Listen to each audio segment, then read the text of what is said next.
নমস্কার বন্ধুরা, আমি মৌমিতা। একটা গল্প বলি শোনো চ্যানেলে আপনাকে আবারও স্বাগত জানাই।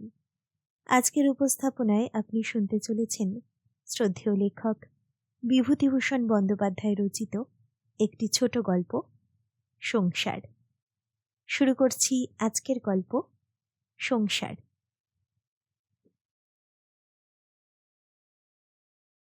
উপেন ভট্টাচার্যের পুত্রবধূ বেশ সুন্দরী।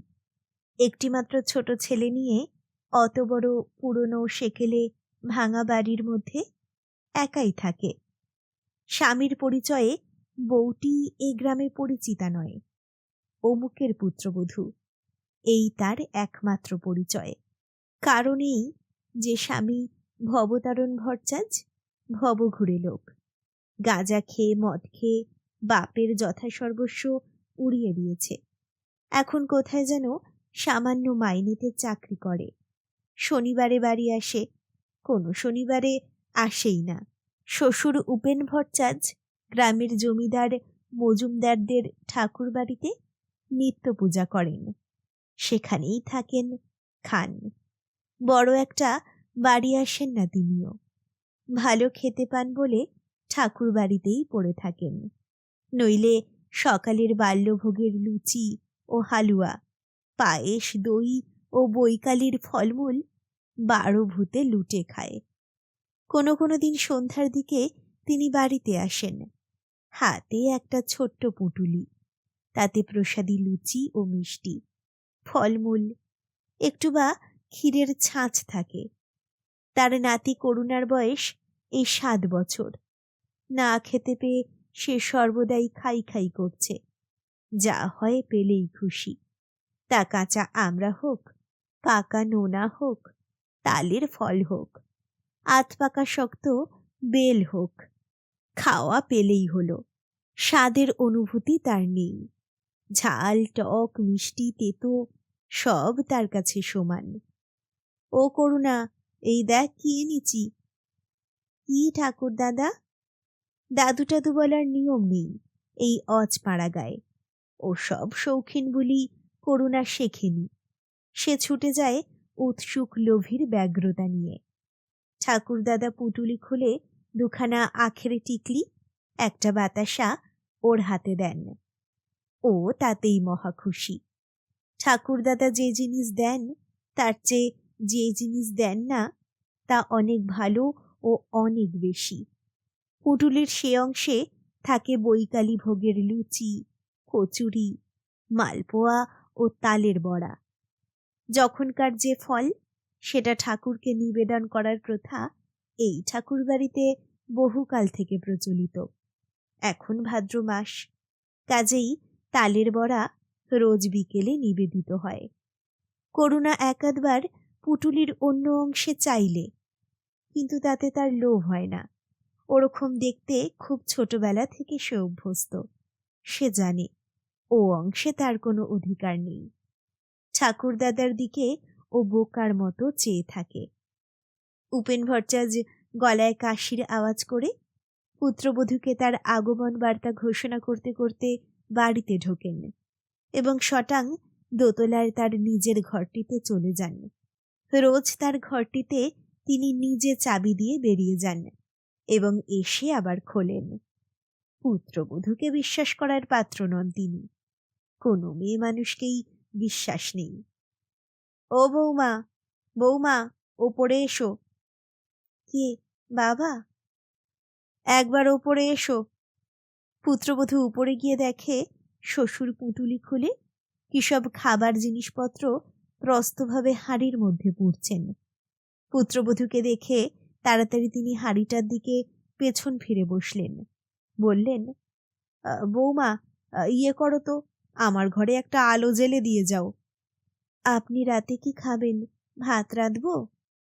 না, তুমি শুধু খাবার জল 1 ঘুঁটি দিয়ে যেও এরপরে। এ সংসারে বৃদ্ধ শ্বশুরের জন্য পুত্রবধূর রাঁধবার নিয়ম নেই।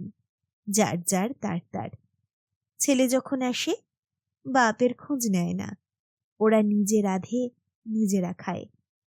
উপেন ভট্টাচার্য এসে নিজের ঘরের তালা খুলে বড় জোর একটু জল, কোনোদিন একটু নুন চান পুত্রবধূর কাছে। এর বেশি তার কিছু চাইবার থাকে না, কেউ তাকে দেয়ও না। আজ পুত্রবধূর তার জন্য রান্না করার প্রস্তাবে তিনি খানিকটা বিস্মিত না হয়ে পারেননি মনে মনে। বোধহয় সেই জন্যেই পুত্রবধূর প্রতি তার মনোভাবটা হঠাৎ বড় দরাজ হয়ে গেল।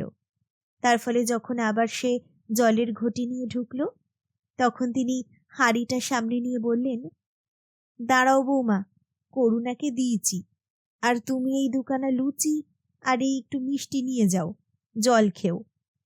পুত্রবধূ দুই হাত পেতে শ্বশুরের দেওয়া আধখানা ক্ষীরের ছাঁচ, খানচারেক লুচি, আধখানা ছানার মালপোয়া আর দুটি তালের বড়া নিয়ে অবাক হয়ে দাঁড়িয়ে রইল। শ্বশুর হঠাৎ কেন এত সদয় হয়ে উঠলেন? তার উপরে না খেয়ে থাকলেও তো কখনো পোছেন না সে খাচ্ছে না উপোস করছে। সে বলল, আমি যাই বাবা। হ্যাঁ যাও, পান আছে? না তো বাবা, এ হাটে আমার হাতে পয়সা ছিল না। করুণার পাঠশালার মাইনে 4 আনা বাকি, তাগাদা করছে মাস্টার, তাও দিতে পারছি নে। পুত্রবধূর নাম তারা, গরিব ঘরের মেয়ে না হলে আর এমন সংসারে বিয়ে হবে কেন? নিচে নেমে এসে সে ছেলেকে ডেকে দুখানা লুচি আর মিষ্টিগুলো সব খেতে দিলে। নিজের জন্য রাখলে দুখানা লুচি আর দুটো তালের বড়া। ছেলেকে তালের বড়া খেতে দিলে ওর পেট কামড়াবে রাতে। সত্যি, হাতে পয়সা না থাকায় কোনোদিনই রাতে সে কিছু খায় না। করুণার জন্য দুবেলার চাল নেওয়া হয় ও বেলা। জল দেয়া ভাত সন্ধ্যের পরে পিদিম জ্বালিয়েই করুণাকে খেতে দেয়। তারপরে মায়ে পয়ে শুয়ে পড়ে। নিত্য নক্ষত্র ওঠে আকাশে, নিত্য চাঁদের জ্যোৎস্নায় প্লাবিত হয়ে যায় ওদের মস্ত বড় ছাদটা। ও ছেলেকে নিয়ে অত বড় বাড়ির মধ্যে একখানা ঘরে শুয়ে থাকে। ইঁদুর খুটখুট করে, কলা বাদুর পুরনো বাড়ির কোণে চটাপট শব্দে উড়ে। ছাদের ধারের বেলগাছটাতে বেলের ডাল বাতাসে দোলে। কোনো কোনো দিন ওর ছেলের ঘুম ভেঙে যায়। ভয়ে মাকে ঠেলা দিয়ে ঘুম ভাঙিয়ে বলে, ও কি খুটখুট করছে মা? কিছু না, তুই ঘুমো, ও ইঁদুর। বাইরে ছাদে ওই শোন। ও কিছু না, তুই ঘুমো। শাঁকচুন্নি আছে মা বেলগাছে? না না, সেসব কিছু না।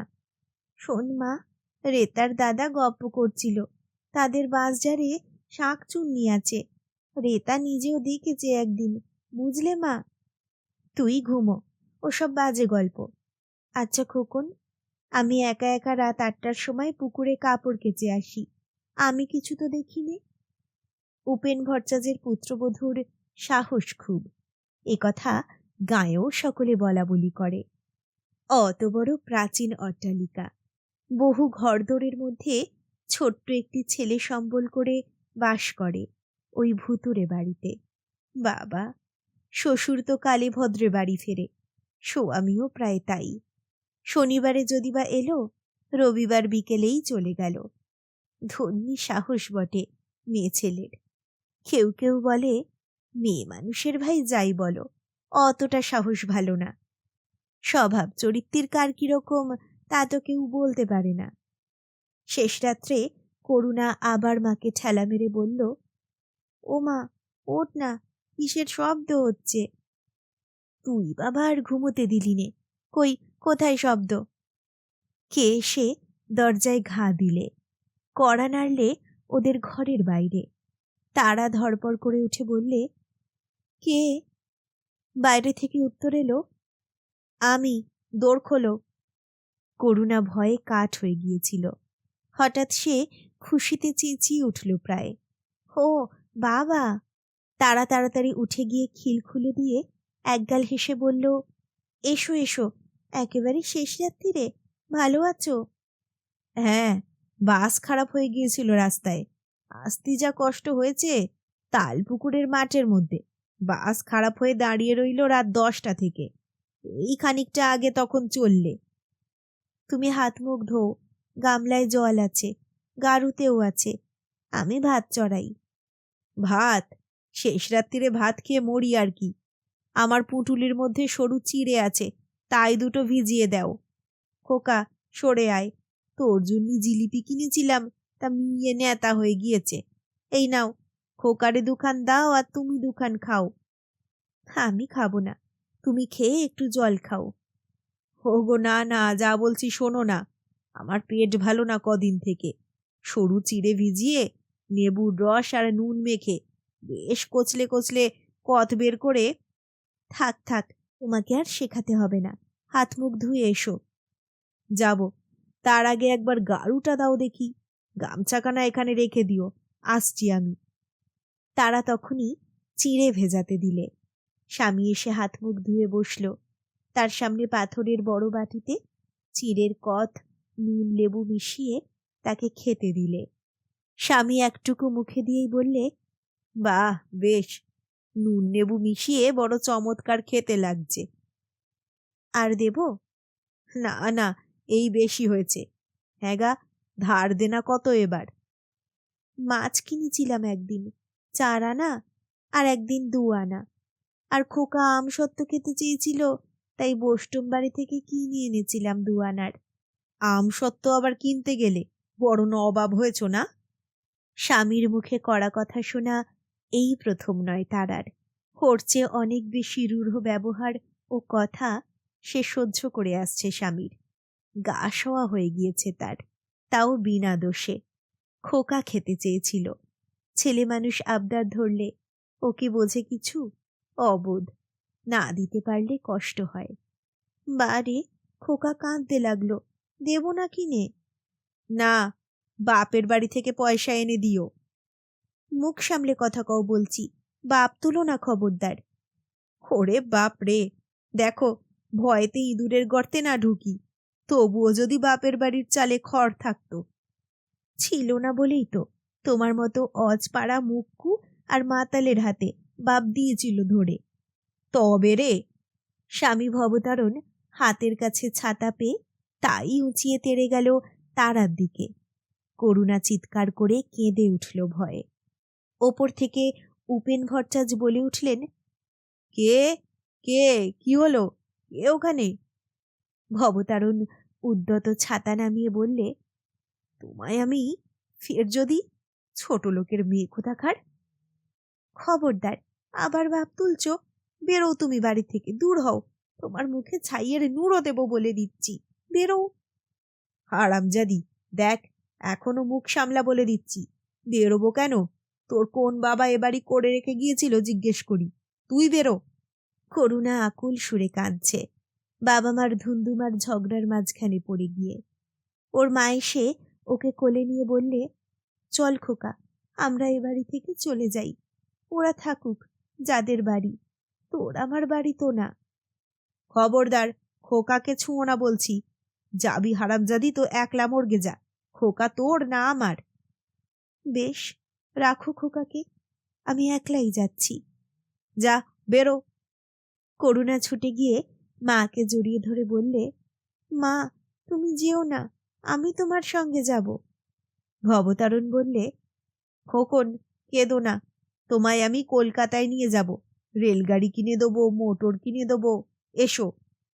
করুণা কান্নায় জড়িত সুরে বললে, না। এসো।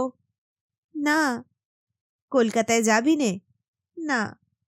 মাকে সে আরো বেশি করে জড়িয়ে ধরল। এমন সময় ওপর থেকে উপেন ভট্টাচার্য নেমে এসে ছেলেকে বললেন, তুই কি চেঁচামেচি আরম্ভ করলি ভোর রাত্রি? তুই মানুষ হলি নে এই দুঃখে আমি আর বাড়ি আসি না, কেন মিছিমিছি বৌমাকে যা তা বলছিস? আমি সব শুনছি নে ওপর থেকে, তোরই তো দোষ, ও আমার ঘরের লক্ষ্মী। আপনাকে তো কিছু বলিনি, আপনি ওপরে যান বাবা, আমাদের কথার মধ্যে আসতে কে বলেছে আপনাকে? আমি যাই না যাই সে আমি বুঝবো, আর তুই যে বলছিস বৌমাকে বাড়ি থেকে বেরুতি, আমার বাড়ি না তোর বাড়ি? আমি আজও বেঁচে নেই, তোর কি দাবি আছে এ বাড়ির উপরে? আমি ওপর থেকে সব শুনেছি, বদমাইশ পাজি কোথাকার। আমি মরবার আগে খোকনকে বাড়ি লিখে দিয়ে যাব, কালই যাচ্ছি আমি সদরে, বৌমাকে ওছি করে যাব। তোমার বাড়ির আম্বা ঘুচিয়ে তবে আমার কাজ, হতচ্ছাড়া বদমাইশ। রাত দুপুরের সময় এসে উনি ঘরের বউকে বলবেন বেরো বেরো, মুরদ নেই এক করার। হ্যাঁ রে হারামজাদা, ও ভদ্দন্যকের মেয়ে, সারা মাস কি খায় তুই তার কোনো হদিশ রাখিস? না কেউ রাখে? বেরু বলতি লজ্জা করে না? এসো তো খোকন, এসো, চলো বৌমা, ওপরের ঘরে চলো। তারা ঘুমটা টেনে দিয়েছিল শ্বশুর আসবার সঙ্গে সঙ্গেই। সে ফিসফিস করে খোকনকে কি বললে। খোকন বলল, ঠাকুর দাদা, তুমি ওপরে যাও, মা বলছে। ভবতারণ সাহস পেয়ে বললে, আমি তাড়িয়ে দেবার কথা আগে মুখে এনেছি, না আপনার গুণধর বৌমা? জিজ্ঞেস করুন তো, কে আগে কাকে বেরিয়ে যাবার কথা বলেছে? হ্যাঁ খোকা, বল তো। আপনার বৌমাই বললে না আমাকে বেরিয়ে যেতে? কেন, ওর বাবার বাড়ি? হ্যাঁ, ওর বাবার বাড়ি, আলবাত ওর বাবার বাড়ি। হারামজাদা, ফের যদি তুমি ওসব কথা মুখে এনেছো, তবে তোমাকে আমি। উপেন ভট্টাচ উপরে উঠে চলে গেলেন। ভবতারণ চুপ করে বসে রইল তক্তপোষের এক কোণে। খানিকক্ষণ সবাই চুপচাপ। হঠাৎ ভবতারণ উঠে জামার পকেট হাতড়ে একখানা 2 টাকার নোট বের করে স্ত্রীর দিকে ছুঁড়ে দিয়ে বলল, এই দিলাম, ধার দেনা শোধ দিও, আমি এক্ষুনি চললাম। দেশলাই কে নিল আমার? তারা বললে, খোকন, দেশলাইটা ওই রয়েছে, দে তো। একটা বিড়ি ধরিয়ে নিয়ে ভবতারণ জামা গায়ে দিতে দিতে বললে, এসেছিলাম অনেক আশা করে, তা এ বাড়ি আমি থাকবো না, এখানে আমার পোষাবে না বুঝলাম। কেউ যখন আমাকে দেখতে পারে না এ বাড়িতে, খাওয়া হলো না, শরীরটাও খারাপ, তা হোক, যাবই, আর আসছি নে। দেখ খোকন, যাবি কলকাতায়? চল আমার সঙ্গে, মোটর কিনে দেবো, লবেন জুস কিনে দেবো। করুণা নিরুত্তর। যাবি? না। এসো আমার সোনা, মানিক আমার, চলো আমার সঙ্গে। এই সময় তারা এগিয়ে এসে স্বামীর হাত ধরে বললে, কেন পাগলামি করছো? বসো, এখনো অন্ধকার রয়েছে, এখন কোথায় যাবে? ছি। ছাড় হাত। ঝটকা মেরে ভবতারণ হাত ছাড়িয়ে নিলে। তোমার মতো ইতরের সঙ্গে আমি কথা বলিনি, আমি খোকনের সঙ্গে কথা বলছি। রাগ করো না, ছি। ফের আবার?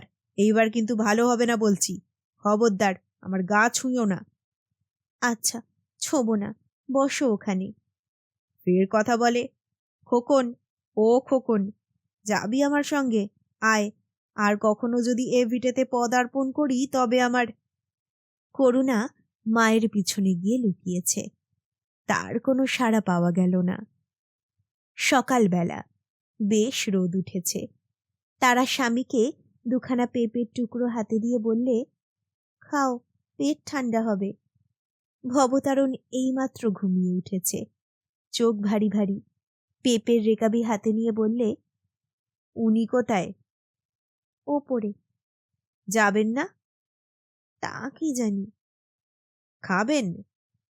উনি কবে খান? কাল সন্ধ্যের সময় এলেন, বললাম ভাত রেঁধে দিই, উনি বললেন না। পেঁপে আর আছে, দিয়ে এসো না ওপরে। সে তুমি বললে তবে দেব, সে দিয়ে এসেছি, তুমি তখন ঘুমিয়ে। দিও, বুড়ো মানুষ। সে তোমাকে শেখাতে হবে না। খোকন, ও খোকন, শোন। ও খেয়েছে, ওকে ডাকছো কেন? তুমি খেয়ে ফেলো, তোমার পেট ঠান্ডা হবে পেঁপে খেলে। এখন কেমন মনে হচ্ছে? এখনো গোলযোগ যায়নি, ভাতে জল দিয়ে নুন নেবু দিয়ে তাই খাবো। তেল দাও, নিয়ে আসি। করুণা বাপের কাছে এসে বললে, কি বাবা? এই নে, খা। তারা বললে, আহা, কেন আবার, তুমি খাও। এই সময় উপেন ভট্টাচ খড়ম পায়ে দিয়ে উপর থেকে এলেন। ঘরে উকি দিয়ে বললেন, কে? ভবতারণ, ভালো পেঁপে, খা। ইয়ে বৌমা, আমি আসি, ওখানেই খাবো। ভবতারণ, আজ আছিস তো? ভবতারণ উঠে দাঁড়িয়ে বললে, না বাবা, ও বেলা চলে যাব। আপনি আসবেন না ও বেলা? আচ্ছা, তুই যাবার আগে আমি ফিরে আসব। আমি। এই সময় তারা ফিসফিস স্বরে কি একটা বললে স্বামীকে। ভবতারণ ডেকে বললে, বাবা। কি? এবেলা এখানে দুটো খাবেন, আপনার বৌমা বলছে। কই মাছ আনতে যাচ্ছি বাঁধালে, একসঙ্গে বসে অনেকদিন খাইনি, কেমন? উপেন ভট্টাচ সম্মতি জ্ঞাপন করে রোয়াক থেকে উঠোনে পা দিলেন। কি ভেবে এসে আবার বসলেন রোয়াকে। পুত্রবধূ বলল, তামাক সেজে দেবো? দেও দেখি। ছেলে ভবতারণ নিজেই তামাক সেজে নিয়ে এলো। বৃদ্ধ উপেন ভট্টাচ চোখ বুজে হুঁকোয় টান দিতে দিতে চিন্তা করতে লাগলেন। এমন সকালবেলা কতকাল আসেনি তার জীবনে। স্ত্রী মারা গিয়েছে আজ বোধহয় 20 বছর। ভবতারণ তখন 11 বছরের বালক। তারপর থেকেই ছন্ন ছাড়া সংসার জীবন চলছে। আটসাট নেই কোনো বিষয়ে কারোরই। তার উপরে দারিদ্র তো আছেই। হাতে পয়সা ছিল না বলেই ভবতারণকে লেখাপড়া শেখাতে পারেননি। লেখাপড়া শেখালে সে অতটা খারাপ হতে পারত না। অবহেলিত পুত্রের প্রতি উপেন ভট্টাচের মায়া হল। কাল অত বকুনি দেওয়াটা উচিত হয়নি। ভবতারণ বাড়ি ফিরে এলো 8টার সময়। স্ত্রীকে বলল, দেখো কারে বলে যশুরে কই, আধ পোয়ার নামও নেই, ওপরে 1 পোয়া 5-6 টাক। বাবাকে দেখাও। পুত্রবধূ বললে, এই দেখুন। বাহ বাহ, কত করে শের নিলে? 3.5 টাকা। তা হবে, যুদ্ধের সময়ে ছিল ভালো, এ দিন দিন যা হয়ে উঠল। অনেক দিন পরে পুত্র ও পুত্রবধূর সেবা যত্ন জুটল উপেন ভট্টাচের ভাগ্যে। এমন একসঙ্গে খাওয়া দাওয়া কত কাল হয়নি। তিনি পড়ে থাকেন মজুমদারদের ঠাকুর বাড়িতে। পেটের দায়েই তো। ছেলে উপযুক্ত হয়নি, নিজেরই ছেলেটাকে সে খেতে দিতে পারে না। ওদের ভার লাঘব করবার জন্যেই তিনি পরের বাড়ি খান। খাওয়া দাওয়ার পরে উপেন ভট্টাচ দিবানিদ্রা দেবার জন্যে উপরের ঘরে চলে গেলেন। পুত্রবধূ তামাক সেজে দিয়ে গেল। আহ, কি আরাম! সব আছে তার, অথচ কিছুই নেই। আজ দিনটা একটা চমৎকার দিন। এমন দিন আবার কবে আসবে? 12 মেশে সজনে গাছে ফুল ফুটেছে, ডালপালা নড়ছে বর্ষার সজল বাতাসে। ঘুমিয়ে পড়লেন উপেন ভট্টাচ। উপেন ভট্টাচের পুত্রবধূও আপন মনে আজ খুব খুশি। ছন্নছাড়া ভাঙা বৃহৎ বাড়িতে আজ যেন কার পাদস্পর্শে লক্ষ্মীর সংসারে পরিণত হয়েছে। দোতলায় শ্বশুরকে তামাক সেজে দিতে যাওয়ার সময়ে এই কথাই তার মনে হচ্ছিল। তার আছে সবাই, শ্বশুর, স্বামী, পুত্র, যা চায় মেয়েরা। এত বড় বাড়ি, জাজল্যমান সংসার যাকে বলে। ওদের সকলের পাতে পাতে ভাত মাছ দিয়ে আজ কত সুখ পেয়েছে সে। ওদের খাইয়ে সুখ। ভাবতে ভাবতে সেও ঘুমিয়ে পড়ল। ভবতারণ অন্যদিন খেয়ে দিয়ে আড্ডা দিতে বেরোয় রায়পাড়ার হরু রায়ের নাতি অমূল্য রায়ের ওখানে। স্থলপথের যাত্রী দুজনেই। দুপুরের পরে ভরপেটে মৌতাত জমে ভালো। আজ কিন্তু সে বাইরে গেল না। স্ত্রীকে ঘুমোতে দেখে সে মনে মনে ক্রুদ্ধ হল। কেন, দুটো গল্প করতে কি হয়েছিল? তারাকে কি সে রোজ রোজ পায়? কত কষ্টে থাকে এই বাড়িতে একা। নিজে অক্ষম স্বামী, কিছুই করবার পথ নেই তার সামনে। সে ভালো হবে ভাবে, ভেবেছে কতবার, কিন্তু তা হবার জো নেই। সে জানি কেন। সঙ্গ বড় খারাপ জিনিস। সেসব বন্ধুদের সঙ্গ তাকে এইখানে নামিয়েছে। জলপথ ও স্থলপথ কোনো পথই সে বাকি রাখেনি। আজকের সংকল্প কালকেই উড়ে যাবে, খড়পুরের মতো। তবুও আজকের দিনটি একটা সুন্দর জাঁকালো শান্ত দিন হয়ে থাক তার জীবনে। তারাকে ঘুম থেকে উঠিয়ে বললে, চা আছে ঘরে, চা করো, বাবাকে দিয়ে এসো, আমিও একটু খাই। না, চা খায় না, নেবু আর নুন দিয়ে চিড়ে কত করে দিই। স্ত্রী সত্যিই তাকে যত্ন করবার চেষ্টা করে। তার অদৃষ্টে নেই, কার কি দোষ? তারা সত্যি বড় ভালো মেয়ে। এদিকে দিবানিদ্রা ভেঙে উপেন ভট্টাচ সবে উঠেছেন। অমনি পুত্রবধূ গরম চায়ের গ্লাস নিয়ে এসে তার হাতে দিলে। বিস্মিত চোখে পুত্রবধূর দিকে চেয়ে বললেন, কি চা বাড়িতে ছিল? ছিল। বেশ বেশ। পুত্রবধূ হাসি মুখে বললে, আর কিছু খাবেন? হ্যাঁ, তা কি খাওয়াবে? বেশ দোভাজা করে চিড়ে ভেজে নারকোল কোড়া দিয়ে নিয়ে এসে দেব? বেশ, কাঁচা লঙ্কা অমনি সঙ্গে এনো একটা। আর শোনো, ভবতারণকে আর খোকনকেও দিও। তামাক দেব বাবা? এখন না, চিড়ে ভাজা আগে খাই, তারপরে। মৌতাতটা নষ্ট করে দেবে বৌমা। এমন সুন্দর হাসি খুশির মধ্যে সেদিনের সূর্য ডুবে গেল জমিদারের বড় বিলের ওপারে। সারাদিন কেউ কোথাও নেই। ভবতারণও চলে গেছে। যা সামান্য 2টি টাকা দিয়েছে তাতে 5 দিনের চালও হবে না। উপেন ভট্টাচার্য গিয়ে উঠেছেন মজুমদারের ঠাকুর বাড়িতে। একা রয়েছে তার পুত্রবধূ সেই প্রকাণ্ড ভাঙা বাড়িতে, ছোট্ট ছেলেকে নিয়ে। রাত্রে আবার কলাবাদুর ওড়ে, কড়িকাঠের খোপে খোপে প্যাঁচা ডাকে ডুমুর গাছের নির্জন অন্ধকারের মধ্যে। করুণা ঘুমের মধ্যে মাকে বলে, ও কিসের শব্দ মা? ওট ওট, ওটা কি মা? শেষ হলো বিভূতিভূষণ বন্দ্যোপাধ্যায় রচিত সংসার নামক ছোট গল্পটি।